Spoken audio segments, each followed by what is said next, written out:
In this clip, I'd like to take a look at creating procedural animation in the curve editor, and we'll do that by using expressions to modify a curve. Sometimes you'll get a challenging shot in production, and you'll need to use procedural animation in one form or another. Whether it's to create randomized noise in an effect, or you're animating a radar blip, there are all sorts of uses for these expressions, and I really urge you to go through these on your own after watching this clip and experiment with the expressions and the different ways they work. I've also included a text file in the coursework for this clip containing a number of different expressions. You can just copy or paste them into your own work and experiment with them, and to have as a quick guide when you need them. So let's take a look at a randomized expression. I created another transform node here and connected that to our image. So let's go into that transform node. And right now that transform node is just connected to this image of the Earth. So whenever we change our values in the X or the Y translate, the Earth will move. So let's pipe an expression into this translate X. If we go up here and we right click, we can go down to add expression. And in here the expression box pops up. Now I'm going to copy an expression into this expression box and hit OK. And don't worry about this right now. I'll come back to it in a second and we'll talk about this animation that just got laid down. I just want you to know that if we Control Z out of this and we put a single keyframe on the translate X axis, we'll get a curve down here in the expression editor. And that curve is represented by this expression box down here at the bottom of the screen. So I can take that same expression that I took before and paste it into that box. And I'm going to get the same animation values that I got from right-clicking up here and by saying Edit Expression. So just know that those two places in the menu system and in Nuke's brain are the same. That this expression box, by right-clicking and going to Edit Expression, is the same as just using this expression box at the bottom while you have a curve selected in the curve editor.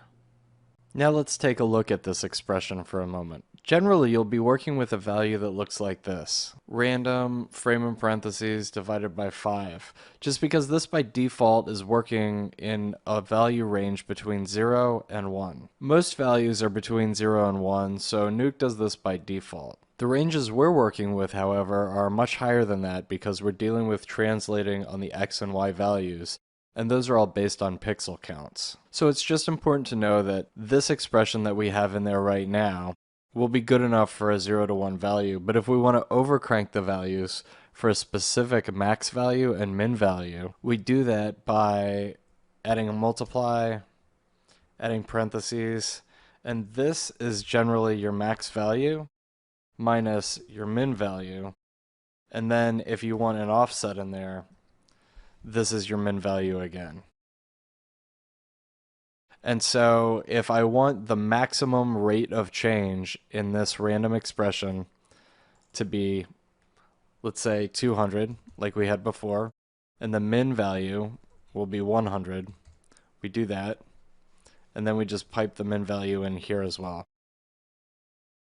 And we get a curve that works between 200 and 100. Likewise, if we go to this expression and we want the value to change between 200 and 0, for example, I'll just change these values and set this to 0. And you'll see now that our curves deviate between a range of 200 and 0. So that's how you get randomized animation. And if we take a look at this, there's still only one keyframe in the translate, which you see ticked off here. And it's playing the animation based on the equation that we put into the expression editor.